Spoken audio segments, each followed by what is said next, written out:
C'était l'un des engagements de Pyongyang lors du sommet de Singapour début juin. Restituées la semaine dernière, les 55 dépouilles de soldats américains tombés pendant la guerre de Corée sont enfin rentrées aux États-Unis. À Hawaï, le vice-président Mike Pence était présent pour les accueillir. Regardez. Il leur aura fallu plus de 65 ans avant de regagner leur pays. 55 dépouilles débarquées sur l'île d'Hawaï, reçues avec les honneurs militaires. À la tête de cette cérémonie de rapatriement, le vice-président des États-Unis. Certains appellent la guerre de Corée la guerre oubliée. Mais aujourd'hui, nous prouvons que ces héros n'ont jamais été oubliés. Aujourd'hui, nos garçons rentrent à la maison.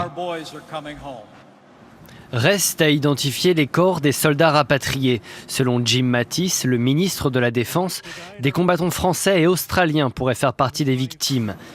Je remercie le président Kim Jong-un d'avoir tenu ses promesses et d'avoir enclenché le processus de rapatriement de nos soldats bien-aimés tombés au front.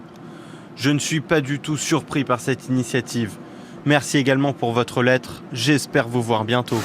12 juin dernier à Singapour, lors de leur rencontre historique, Donald Trump obtenait de Kim Jong-un plusieurs promesses, dont celle de rapatrier les restes des disparus de la guerre de Corée. De quoi nourrir l'espoir des familles de disparus.